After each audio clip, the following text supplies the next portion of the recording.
En los años siguientes, Santo Domingo intenta llevar a cabo el plan de Petreño y funda una hermandad semilaica al tipo de las órdenes de caballería, llamada Militia Christi, de la cual habría de salir la Tertius Ordo de Paenitentia Sancti Dominici, cuyos miembros fueron conocidos como monjes terciarios. Pero pronto esta organización se mostró ineficaz para los objetivos buscados y se tuvo que pensar en algo más perfecto y de mayor alcance. Durante varios años se planificó la nueva orden, tomando en consideración la experiencia recogida y la formidable tarea que se proponía llevar a cabo, esto es, luchar contra la estrategia de los golem.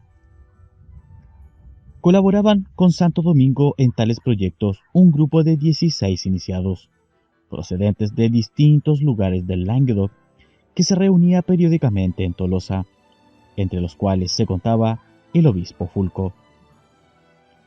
Como fruto de aquellas especulaciones, se decidió que lo más conveniente era crear un círculo hiperbóreo, encubierto por una orden católica. El círculo sería una sociedad súper secreta dirigida por los señores de Tarsis, que funcionaría dentro de la nueva orden monástica. Solo así, concluían, se conciliaría el objetivo buscado con el principio de la seguridad. Aquel grupo secreto, integrado en un comienzo solo por los 16 iniciados que he mencionado, se denominó Circulus Dominicanis, es decir, Círculo de los Señores del Perro.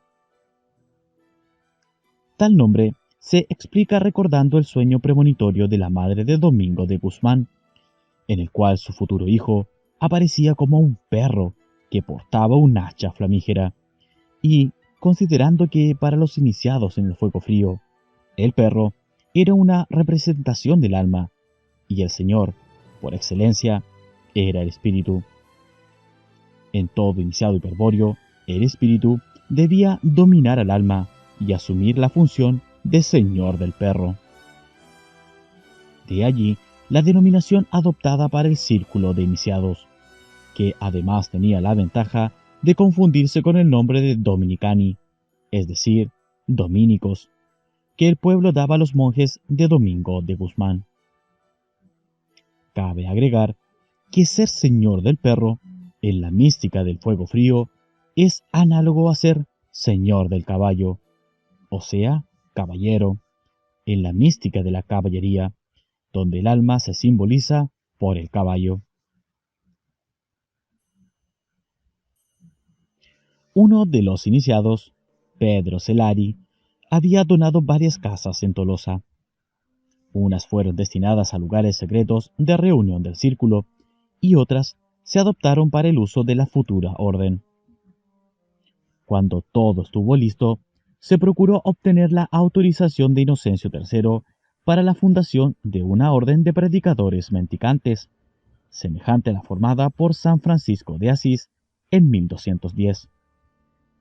A esta orden, Inocencio III la había aprobado de inmediato, pero la nueva solicitud provenía ahora de Tolosa, un país en guerra santa en el que todo el mundo era sospechoso de herejía, y se debía proceder con cautela. El plan era ambicioso, pero solo la personalidad incuestionable de Santo Domingo allanaría todas las dificultades, tal como lo había hecho el propio San Francisco. No hay que olvidar que los golem controlaban todo el monacato occidental, desde la orden benedictina, y eran hostiles a la creación de nuevas órdenes independientes. La oportunidad se presentó recién en 1215, cuando el obispo Fulco fue convocado al Cuarto Concilio General de Letrán y llevó consigo a Santo Domingo. Allí tropezaron con la negativa cerrada de Inocencio III, quien, como es sabido, solo se dio luego de soñar con la Basílica de Letrán, amenazando derrumbarse. Era sostenida por los hombros de Domingo de Guzmán. Empero, su autorización fue meramente verbal, aunque perfectamente legal, y se limitó a aceptar la regla de San Agustín, reformada propuesta por Domingo, y a recomendar la misión de luchar contra la herejía.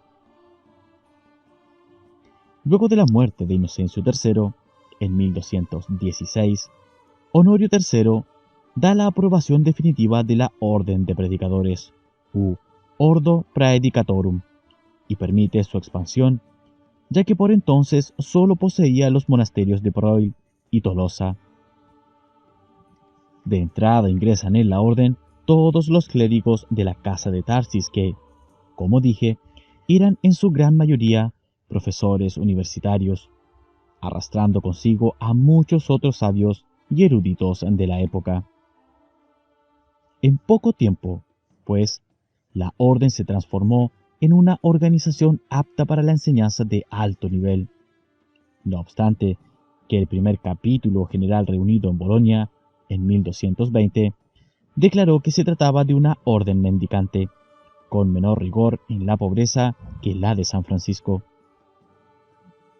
Santo Domingo falleció en 1221, dejando el control de la orden en manos de un iniciado de sangre pura, el maestre general Beato Jordán de Sajonia. Ahora bien, en aquel momento los Golem estaban pugnando por conseguir la institucionalización de una inquisición sistemática de la herejía que les permitiese interrogar a cualquier sospechoso y obtener la información conducente al sitio del Graal. Si tal institución era confiada a los benedictinos, como se pretendía, el fin de la estrategia cátara sería más rápido de lo previsto, no dando tiempo a que Federico II realizase sus planes de arruinar al papado Golem. De allí la insistencia y la elocuencia desplegada por los dominicos para presentarse como la orden más apta para desempeñar aquella siniestra función. Pero los dominicos tenían algunas ventajas reales sobre los benedictinos. Constituían no solo una orden local, autóctona del Languedoc, donde los benedictinos habían perdido influencia hacía tiempo, sino que también disponían de monjes con gran instrucción teológica, adecuados para analizar las declaraciones que la Inquisición de la fe requería. Los dominicos disponían de indudable capacidad de movilización en el Languedoc, y cuando los Golems se convencieron de que la nueva orden se advendría a su control y permitiría el ingreso de sus propios inquisidores, aprobaron también la concesión. En 1224, el emperador Federico II, que no obstante estar ya enfrentado con el papado, tenía en claro la situación del Languedoc y la necesidad de apoyar a la orden de predicadores.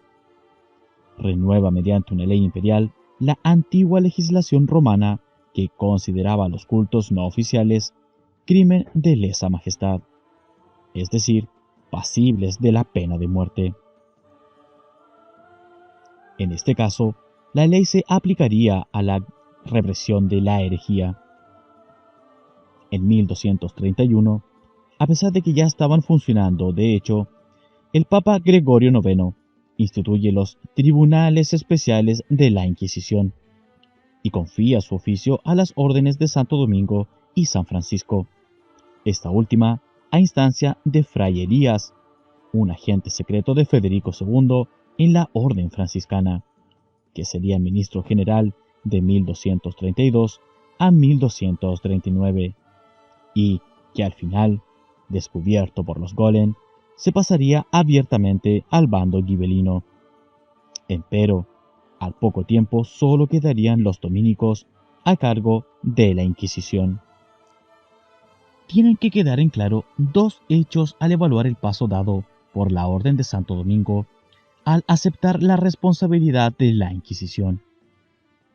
Uno es que ello representaba el mal menor para los cátaros, puesto que la represión ejecutada directamente por los Golem hubiese sido terriblemente más efectiva, como se comprobó en Béziers, y que de ese modo se conseguiría, al menos, sabotear la búsqueda del Graal y retrasar la caída de Montségur, objetivo que se alcanzó en gran medida.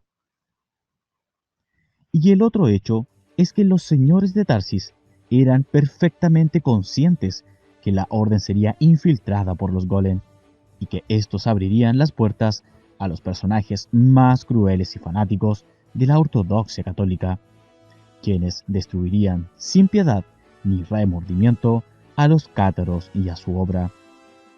Y aún así, el balance indicaba que sería preferible correr ese riesgo a permitir que los golem se desempeñasen por su cuenta. A los inquisidores más fanáticos, que pronto actuarían dentro de la orden, no se los podía obstaculizar abiertamente, pues ello alertaría a los golem. La táctica consistió, pues, en desviar sutilmente la atención hacia falsas pistas u otras formas de herejía. En el primer caso, en efecto, los señores del perro lograron que, bajo el cargo de herejía, se liquidasen con la hoguera a la totalidad de los criminales, ladrones, degenerados y prostitutas del Languedoc. Estos, naturalmente, jamás aportaron dato alguno que sirviese a los golem, aunque se les hizo confesar la herejía mediante la tortura.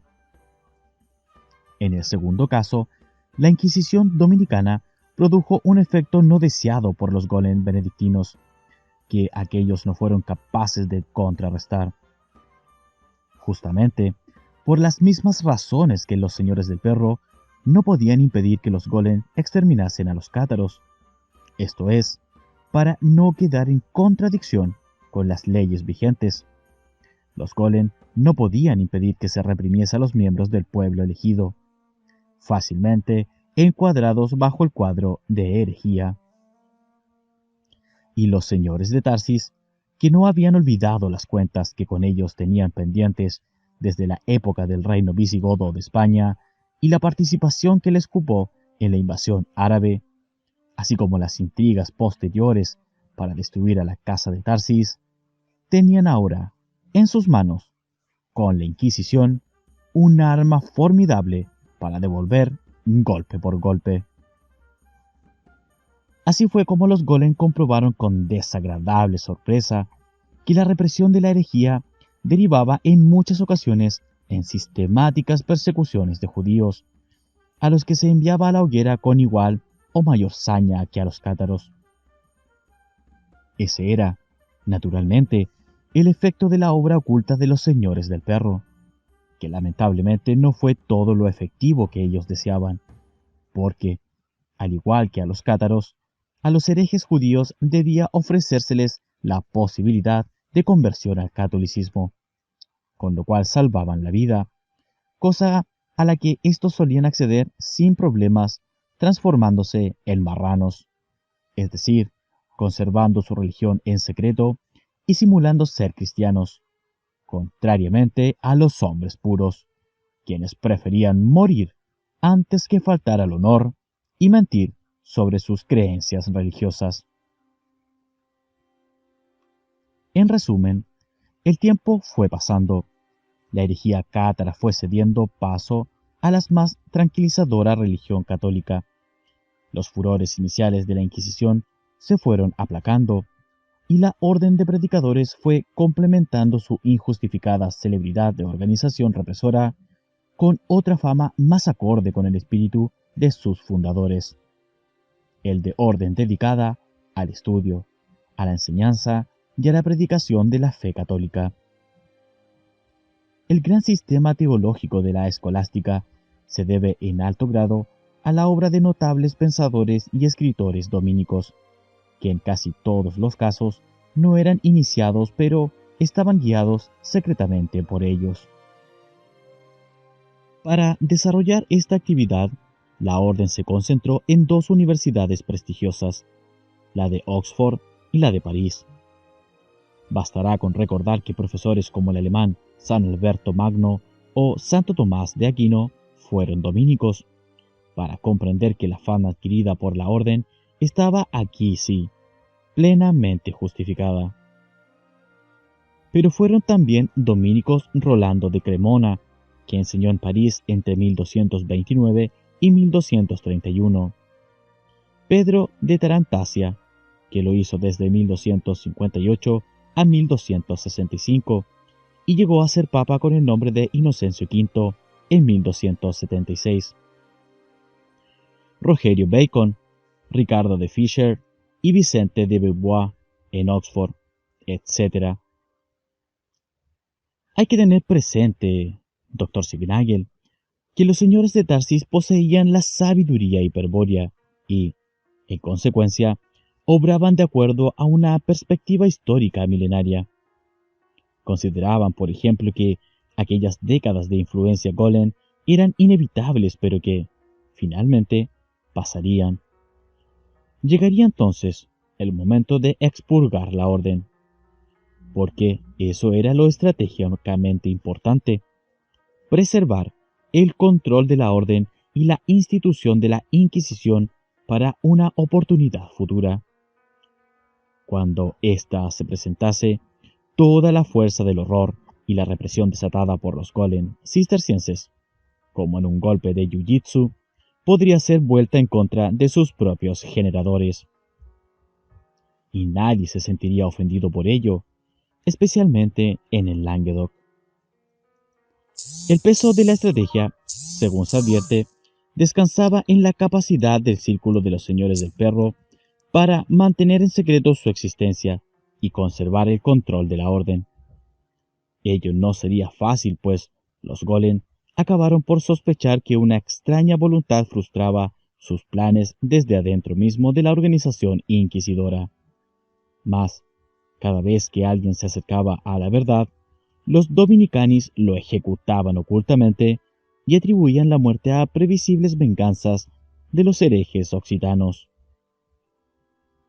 A estas motivaciones puramente estratégicas que animaban a los señores de Tarsis para obrar ocultamente en el Circulus Dominicanis, se agregaría muy pronto la pura necesidad de sobrevivir, a causa de los sucesos que ocurrieron en España y que comenzaré a exponer desde mañana.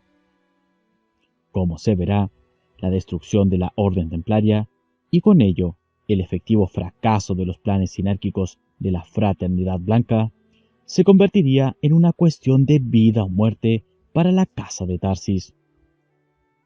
La última estrategia del Circulus nos llevará a aquella causa exotérica del fracaso de los planes enemigos, que fue Felipe IV, y a la cual me referí hace 4 días. 24º día.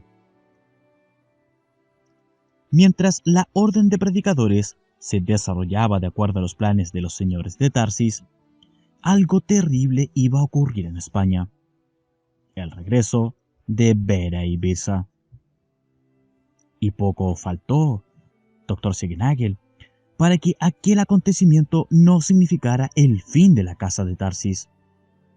A continuación, mostraré cómo sucedieron los hechos.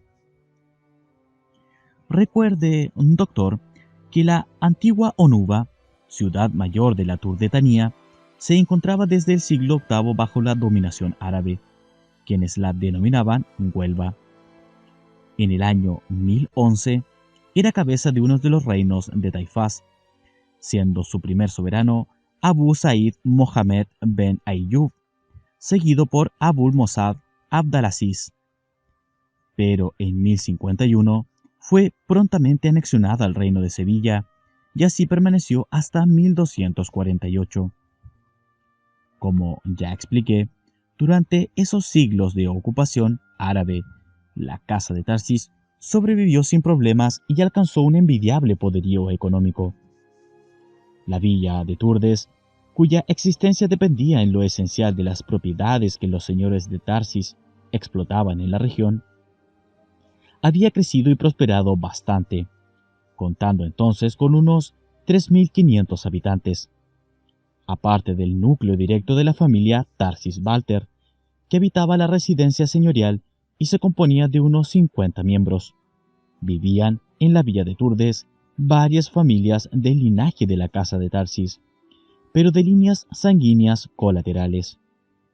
Así, pues, en el año 1128, cuando Ber y Birsa celebran el concilio golem de Monzón, el reino de Huelva estaba subordinado al taifá de Sevilla.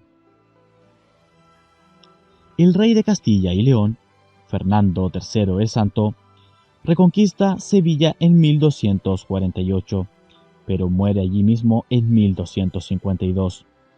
Su hijo, Alfonso X el Sabio, completa la campaña conquistando en 1258 el Algarve y las plazas de Niebla y Huelva.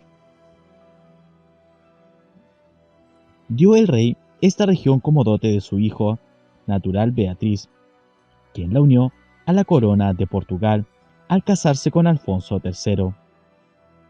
Como tal anexión lesionaba los derechos antiquísimos que la Casa de Tarsis tenía sobre la región, la corona de Portugal compensó al caballero Odielón de Tarsis Walter con el título de Conde de Tarsebal. En verdad, en el escudo de armas que Portugal entregó a la Casa de Tarsis se hallaba inscripta en jefe la leyenda con Tars et Val, con la que se abreviaba el título Conde de Tarsis y Walter.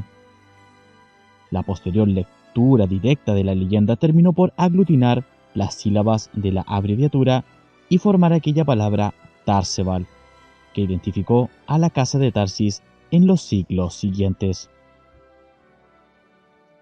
El diseño de aquel blasón fue el producto de una ardua negociación entre Odielón y los heraldos portugueses, en la que el nuevo conde impuso su punto de vista, apelando a la diferencia de lengua y a una explicación antojadiza de los emblemas solicitados.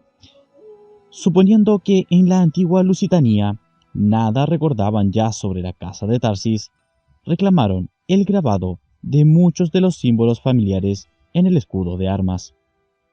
Y ellos fueron aceptando, así, la presencia de los gallos como representación del Espíritu Santo a diestra y siniestra de las armas de Tarsis, al barbo unicornio, animal quimérico, como el símbolo del demonio que rodea el ombligo de la Casa de Tarsis, a la fortaleza en el ombligo como equivalente a la antigua propiedad de la Casa de Tarsis, a los ríos Odiel y Tinto como propios del país y necesarios para definir la escena, etc.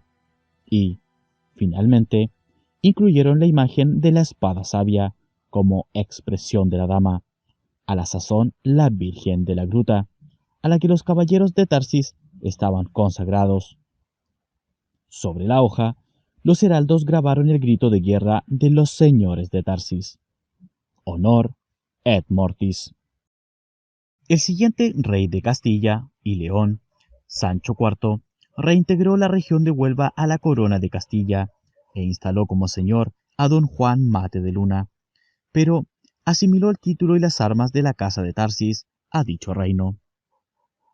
Como veremos enseguida, el condado de Tarsebal, víctima de gran mortandad años antes, estaba entonces enfeudado por un caballero catalán, quien había cedido derechos de su floreciente condado mediterráneo a cambio de aquellas lejanas comarcas andaluzas. Había transcurrido más de un siglo desde que Bera y Birsa ordenaron a los Golem ejecutar dos misiones: cumplir la sentencia de exterminio que pesaba sobre los cátaros y edificar un castillo templario en Aracena. La primera misión, como se vio, fue llevada a cabo con esmero por los Golem cistercienses. Sobre la segunda, en cambio, aún no se había avanzado nada. Mientras Fernando III el Santo reconquista Sevilla en 1248 y su hijo Alfonso X el Sabio se apodera en 1258 del Algarve y Huelva, el rey Sancho II de Portugal, poco antes de morir en 1248, conquista Aracena, plaza que pasa a integrar la corona de Castilla en 1252. Es de suponer entonces la premura con que actuaron los templarios desde el momento mismo en que se reconquistó la plaza de Huelva. Ya en 1259 habían obtenido una cédula de Alfonso X que los autorizaba a ocupar un predio en la sierra de Aracena y fortificarla convenientemente, a los efectos de albergar y defender una guarnición de 200 caballeros. Sin embargo, años antes que tal cédula fuese emitida, los templarios habían localizado la cueva de Odiel, trazado los planos y excavado los cimientos del castillo. Toda la cadena de Aracena quedó por varios años bajo control templario, incluido el pueblo de Aracena y varias aldeas menores. Pero los miembros del pueblo elegido, que acompañaban a los templarios en la empresa, no venían a un lugar desconocido. El nombre de Aracena, en efecto, procede de la raíz hebrea Arai, que significa montañas, siendo Arunda, la montañosa, sinónimo de Aracena.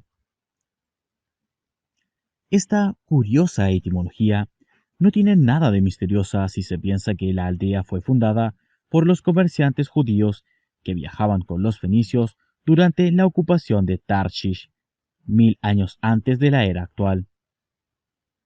Luego fue llamada Arsilasis por Ptolomeo, Arsena por los griegos, y Briato, que resistió en ella a las legiones romanas, la denominaba Erisana.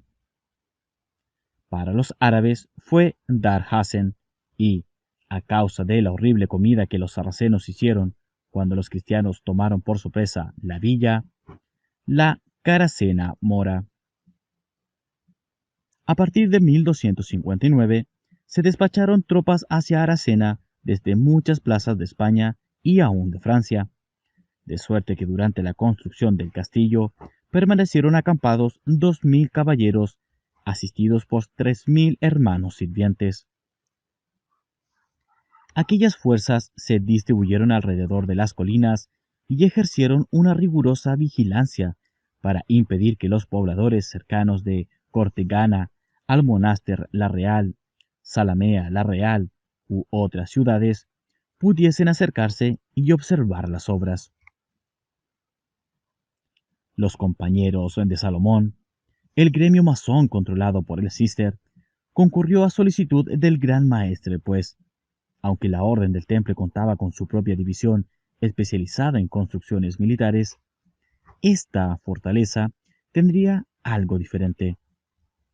En primer lugar, debía poseer una gran iglesia, y en segundo término, esa iglesia tendría que tener una entrada secreta que comunicase sus naves con la cueva subterránea. Era imprescindible así el concurso del Colegio de Constructores de Templos. El colegio encomendó la edificación de la iglesia al maestro Pedro Millán. Este fue autorizado por el feroz Papa Golem Alejandro IV, el mismo que en esos momentos excomulgaba a Manfredo de Suabia y procuraba el exterminio de los Hohenstaufen y la ruina del partido gibelino, a consagrar la iglesia al culto de la Virgen Dolorosa. Tal advocación, desde luego, no era casual, sino que obedecía al plan Golem de sustituir a la Virgen de Agartha, a la Divina Madre Atlante de Nabután, por una Virgen María judía, que lloraba, estremecido su corazón de fuego, por el dolor de la crucifixión de su Hijo Jesús. La Virgen de Agartha, por el contrario, no lloró ni experimentó dolor alguno en su corazón de hielo cuando su hijo de piedra se autocrucificó en el árbol del terror y expiró, sino que se alegró y derramó su gracia sobre los espíritus encadenados, porque su hijo había muerto como el más valiente guerrero blanco que se enfrentara a la ilusión de las potencias de la materia. La celebración del culto a la Virgen del Dolor fue instituida, como no podía ser de otro modo, por el inefable Papa Golem Inocencio III, al introducir la secuencia Stabat Mater en la Misa de los Dolores del Viernes de la Pasión de Jesucristo. El maestro Pedro Millán levantó, pues, para los templarios, la iglesia de Nuestra Señora del Dolor, patrona desde entonces de Aracena, advocación que contrastaba abiertamente con la Virgen de la Gracia y la Alegría, Nuestra Señora de la Gruta, que se veneraba en el vecino señorío de Tarsis o Turdes. Cuando el templo estuvo terminado, se depositó en su altar la imagen de Nuestra Señora del Mayor Dolor, que aún se conserva, y recibió de Urbano IV la jerarquía de priorato de la Orden del Temple. Paralelamente, se trabajaba febrilmente en la construcción del castillo, alzado junto a la iglesia a 700 metros de altura, cercando con murallas y foso una plaza adyacente a una torre mudéjar. 5 años después, la iglesia y el castillo se encontraban terminados y las tropas sobrantes, así como los hermanos constructores de Salomón, se retiraban tranquilamente de la zona. No obstante, pasarían muchos años antes que los lugareños se atreviesen a acercarse a la colina del castillo de Aracena. Pero esta tarea no fue todo lo que emprendieron los templarios contra la casa de Tarsis en esos años. El castillo de Aracena era una obligación impuesta por los inmortales, a la que habían dado fiel cumplimiento. Ahora esperarían pacientes el regreso de Bera y Birsa para que ellos lo empleasen en sus planes. Mas esa paciencia no significaba inmovilidad. Por el contrario, no bien que fueron reconquistadas las regiones en poder de los árabes, la orden se lanzó a una campaña de ocupaciones en todo el país de Huelva, ora asentando guarniciones en fortalezas y ciudades rescatadas, ora construyendo nuevas iglesias y fortificando plazas. La distribución de tales ocupaciones no ocurría al azar, ni mucho menos, sino que obedecía a una rigurosa planificación, cuyos objetivos no perdían nunca de vista la necesidad de rodear a la casa de Tarsis y conspirar contra el pacto de sangre. Para recordar solo los más importantes sitios de esos despliegues, vale la pena mencionar la sesión obtenida sobre el convento de Santa María de la Rábida, en Palos de la Frontera, frente a Huelva, del cual ya volveré a hablar, o la posesión completa de Lepe, la antigua Leptia de los romanos, situada a 6 kilómetros de Cartaya, con el propósito manifiesto de controlar la desembocadura del río Piedras, por donde suponían que podrían navegar secretamente los señores de Tarsis, o el sospechoso interés por residir en la insignificante Trigueros, a 25 kilómetros de Valverde del Camino, muy cerca de Turdes, donde construyeron la iglesia parroquial que aún existe. Es que Trigueros, antigua población romana, se halla enclavada en medio de una fértil y extensa campaña que constituía en tiempos remotos el corazón de la Tartéside íbera. En sus campos se hallaban diseminados sabiamente decenas de dólmenes y meñiques, herencia del pacto de sangre que los templarios se dedicaron en esos días a destruir prolijamente. Solo se salvó un dolmen en la villa de Soto, que puede visitarse hoy día, pues los señores Moyano de la Cera, de la Sangre de Tarsis, y tradicionales fabricantes de dulces y mieles, impidieron a los caballeros de Satanás concretar su infame misión. Villa de Soto se halla a 5 kilómetros de Trigueros y el dolmen se encuentra en la cueva del Zancarrón de Soto. En la casa de Tarsis, como es lógico, aquellos movimientos no pasaron desapercibidos y obligaron a los señores de Tarsis a tomar algunas precauciones. Fortificaron también la villa de Turdes y la residencia señorial, pues creían que los golem se aprestaban a lanzar una cruzada contra ellos, pretextando alguna herejía, quizá denunciando el culto a la Virgen de la Gruta, y estacionaron en la plaza una fuerza de 500 almogávares y 50 caballeros, que era lo más que se permitía armar al conde de Tarsebal para otros fines que no fuesen los de la reconquista.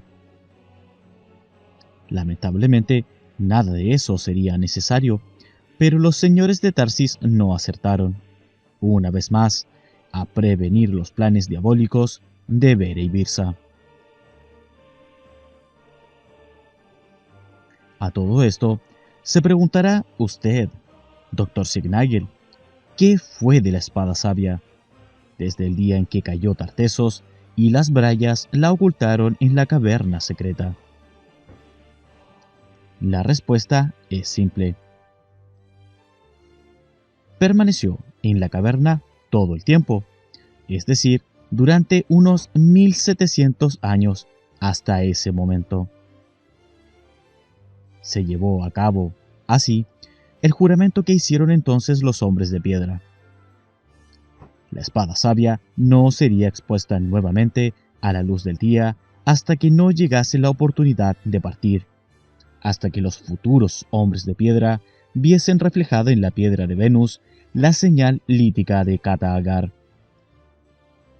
Para ello, los señores de Tarsis establecieron que una guardia debía permanecer perpetuamente junto a la espada sabia, lo que no siempre fue posible debido a que solo algunos iniciados eran capaces de ingresar en la caverna secreta.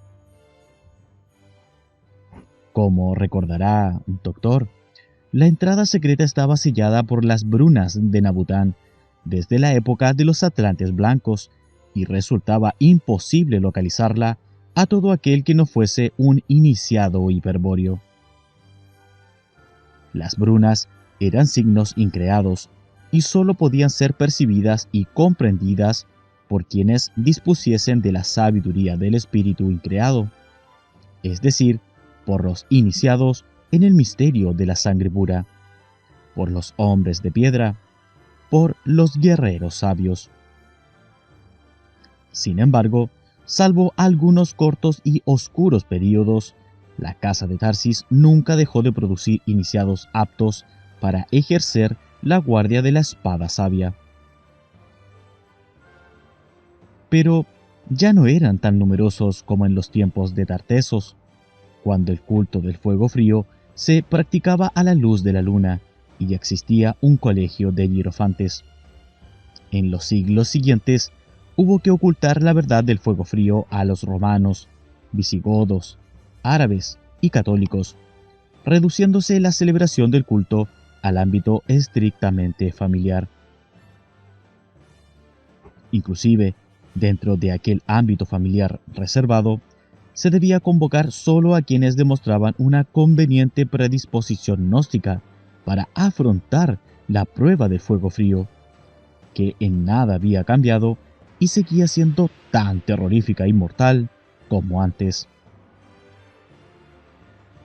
Salvo esos períodos que mencioné, durante los que no hubo ningún miembro de la casa de Tarsis capaz de ingresar en la caverna secreta, lo normal era la formación mínima de 2 iniciados por siglo, en las peores épocas, y de 5 o 6 en las más prolíferas.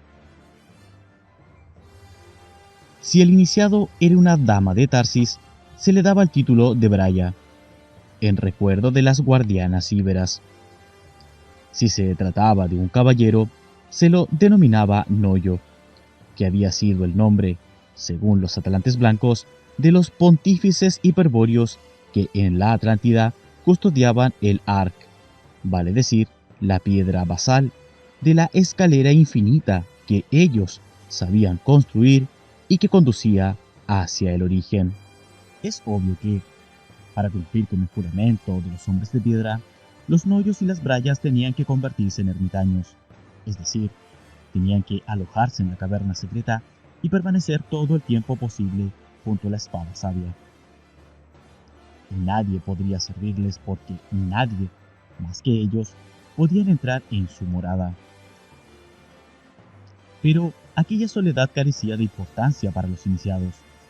La renuncia y el sacrificio que exigía la función de guardián de la espada sabia era considerado un alto honor por los señores de Tarsis. De acuerdo a lo referido por quienes habían entrado y salido de la caverna secreta, el trabajo realizado durante tantos siglos por los iniciados que allí permanecían había dotado al sitio de algunas comodidades. En efecto, aunque desde el principio se convino en no introducir objetos culturales, lo cierto es que Noyos y Brayas fueron tallando pacientemente la piedra de la caverna y modelaron sillas, mesa, lechos, altar y una representación de la diosa del fuego frío. Y frente al rostro de Pirena ardía una vez más la flama de la lámpara perenne. Pero el rostro de la diosa no surgía ahora de un menhir, sino que estaba esculpido sobre una gigantesca estalagmita verde. Tampoco existía un mecanismo que hiciese abrir los ojos, ya que estos habían sido profundamente excavados y estaban siempre abiertos, prestos a revelar a los iniciados la negrura infinita de sí mismo. Frente al rostro yacía el altar, que consistía en una columna cúbica rematada por 2 escalones.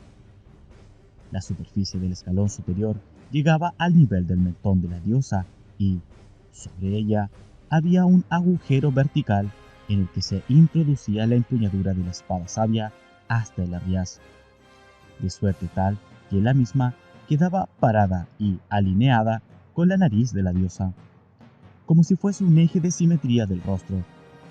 De ese modo, la piedra de Venus, que estaba engastada en la cruz de la empuñadura, aparecía en el centro de la escena, dispuesta para la contemplación. En la superficie del escalón inferior, bajo el nivel de la empuñadura, se hallaba depositada la lámpara perenne. Aquel sector de la caverna secreta tenía forma de nave semiesférica, estando la estalagmita con el rostro de Pirena en un extremo cercano a la pared de piedra. Esta aparecía chorreada de lava y sales, mientras que el techo se presentaba erizado de verdosas estalactitas. El piso, por el contrario, había sido cuidadosamente limpiado de protuberancias y nivelado, de manera tal que era posible sentarse cómodamente frente al rostro de la diosa y contemplar, asimismo, la lámpara perenne y la espada sabia con la piedra de Venus. Los alimentos necesarios para subsistir los proveían los señores de Tarsis, manteniendo siempre colmada la despensa de una capilla que existía al pie del cerro Candelaria. Tal capilla, que se había construido para los fines señalados, permanecía cerrada la mayor parte del año y solo era visitada por los señores de Tarsis, que allí iban a orar en la mayor soledad. Aprovechaban entonces para depositar los víveres en un pequeño cuarto trasero, cuya única puerta daba a la ladera del cerro. Hasta allí bajaban furtivamente, preferiblemente por la noche, varias veces por año, los iniciados para proveerse de alimentos. Normalmente hallaban una acémila en un corral contiguo, con la que cargaban los bultos hasta la entrada secreta y a la que luego dejaban libre, dado que el animal regresaba mansamente a su cerco. Pero en otras ocasiones, los señores de Tarsis aguardaban en la capilla semanas enteras hasta que coincidía alguna de aquellas visitas nocturnas.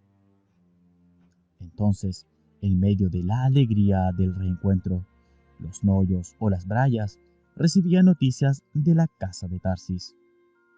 Especialmente, indagaban sobre los jóvenes miembros de la familia, si alguno de ellos se preparaba seriamente para la prueba del fuego frío y si se advertían posibilidades de que pudiese superarla.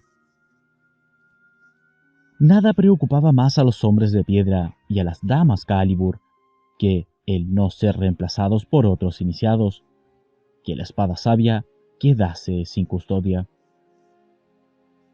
Los señores de Tarsis, por su parte, inquirían a Noyos o Brayas sobre sus visiones místicas. ¿No se había manifestado aún la señal lítica de Kata-Agar? ¿Habían recibido algún mensaje de los dioses liberadores? ¿Cuándo? Oh dioses, ¿cuándo llegaría el día de la batalla final? ¿Cuándo la guerra total contra las potencias de la materia?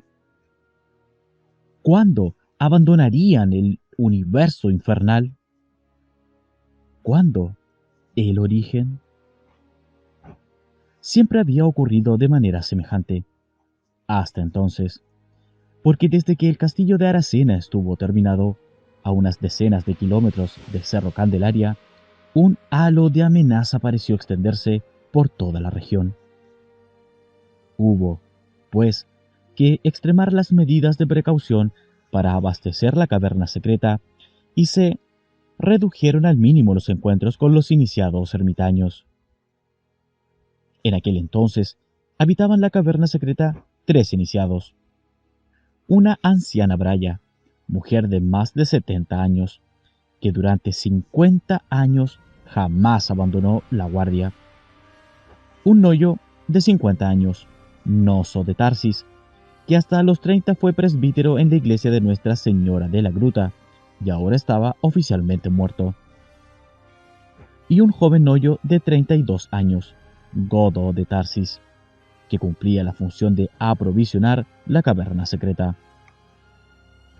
Pero Godo, hijo del conde Odielón de Tarsebal, no era un improvisado en cuestión de riesgos.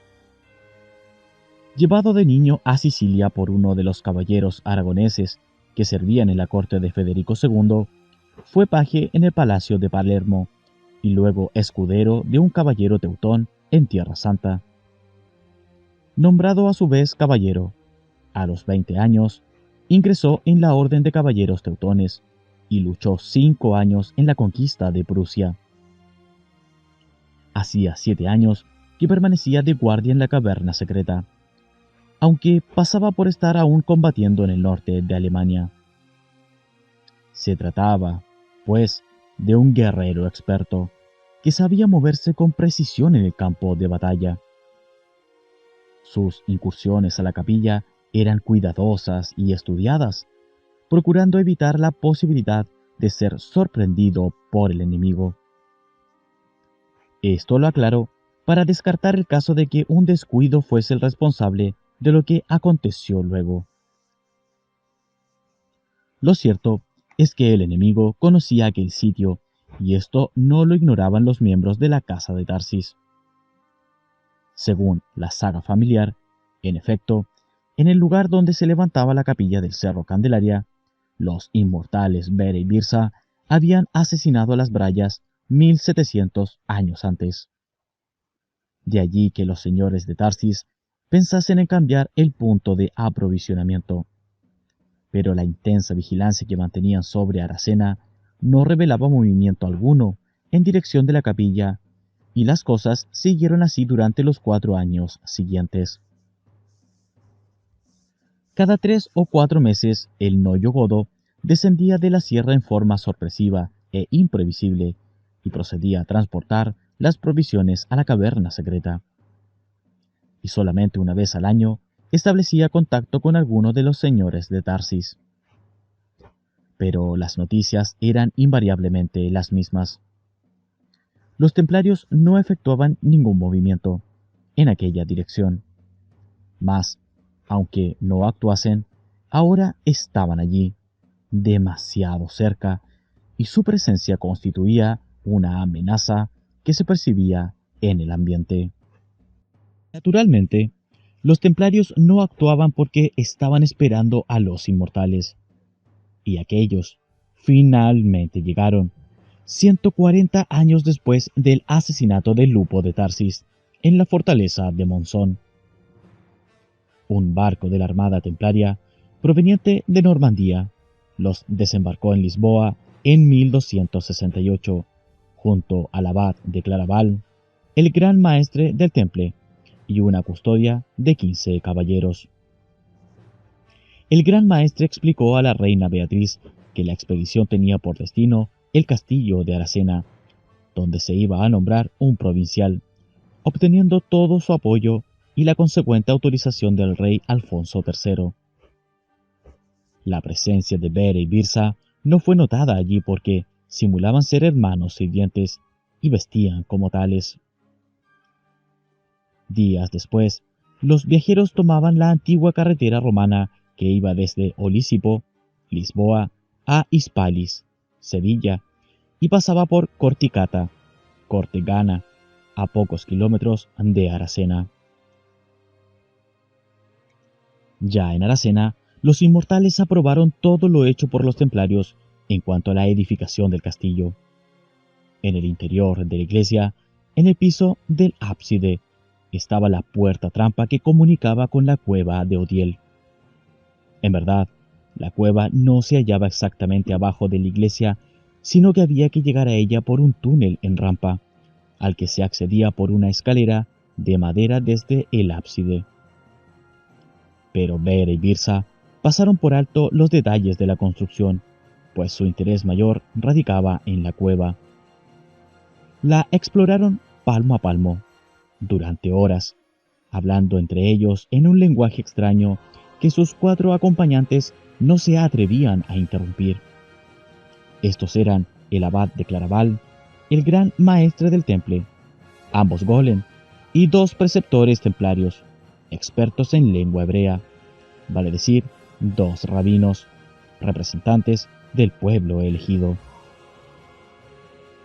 Al parecer, la inspección había arrojado resultados positivos. Eso lo adivinaban por las expresiones de los inmortales, pues estos eran sumamente parcos en todo lo que se refería a la cueva y a su presencia allí.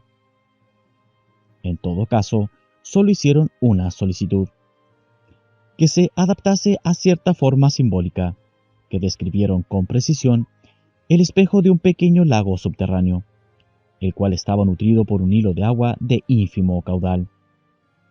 También se debía interrumpir momentáneamente aquel afluente, desviando el erosionado canal de alimentación.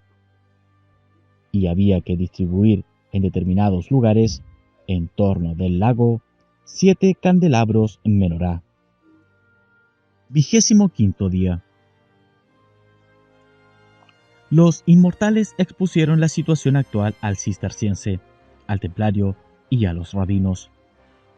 El supremo señor de la Fraternidad Blanca, Rigdenhiepo, y el supremo sacerdote, Melquisedec, habían recibido con disgusto la traición de Federico II y su pretensión de erigirse en emperador universal. Aquellos actos debilitaron el poder del papado e impidieron hasta el presente concretar los planes trazados durante siglos por los golem. Aún era posible el triunfo, pero se debía obrar con mano dura, eliminar de raíz toda posibilidad de oposición. La cruzada contra los cátaros había sido un éxito, pero llegó tarde para impedir la nefasta influencia del Graal. Por estas razones, Rigdenhiepo ordenaba, en primer lugar, exterminar el linaje maldito de los Hohenstaufen y desalojar a la Casa de Suabia de los reinos sicilianos. Tales directivas ya les habían sido comunicadas al Papa Clemente IV. En segundo término, el bendito señor mandaba ejecutar de inmediato la antigua sentencia que pendía sobre la casa de Tarsis. En la Fraternidad Blanca no se olvidaba que la piedra de Venus de los Tartesios no pudo ser encontrada hasta entonces, y ahora no era posible arriesgarse a la aparición sorpresiva de un nuevo Graal. La solución consistía en eliminar, ipso facto, a sus poseedores y posibles operadores. El amado de El Uno deseaba que esta vez la misión de los inmortales se aproximase a la perfección, y por eso les confió, en un gesto extraordinario, el Dorje, su divino cetro. Con él, según explicaban con excitación los inmortales, todo era posible. Aquel cetro, de metal y piedra, formaba parte de un conjunto de instrumentos que los dioses traidores fabricaron para los supremos sacerdotes, cuando millones de años antes fundaron la Fraternidad Blanca y se comprometieron a trabajar para mantener al espíritu increado encadenado en el animal hombre y favorecer la evolución del alma creada. Con el Dorje, la palabra adquiría el poder de la palabra, y la voz se convertía en el verbo. Todas las cosas creadas y nombradas por el Uno eran sensibles al logos del poseedor del Dorje. Solo lo no creado, o lo transmutado por el espíritu, no resultaba afectado por el poder del cetro. Desde luego, el nombre que los inmortales daban al instrumento era otro, pero los franceses lo traducían como mejor podían en la palabra Dorje. En resumen, el anciano de los días quería que no hubiesen fallas en el nuevo intento de los inmortales para destruir a los señores de Tarsis, y los había dotado de un arma terrible. Les había transferido su poder. ¿Qué harían con el Dorje los inmortales? Procurarían desintegrar los fundamentos de la estirpe actuando sobre la sangre, sobre el mensaje contenido en la sangre. Y para eso necesitaban una muestra de esa sangre, un representante del linaje maldito por el Uno. A conseguir esa muestra irían los inmortales en persona, pues, aclararon, los señores de Tarsis eran seres terribles, a los que los templarios no podían ni soñar con detener. Para sorpresa de los golem, pues el cerro Candelaria distaba varios kilómetros de Aracena, manifestaron su intención de viajar a pie. Pero el asombro fue mayúsculo cuando observaron los siguientes actos de Bera y Birsa. Se pararon uno frente al otro, separados por la distancia de 5 o 6 pasos, y se miraron fijamente a los ojos sin pestañear. Entonces comenzaron a pronunciar en contrapunto una serie de palabras en lengua desconocida, a las que imprimían particular cadencia rítmica.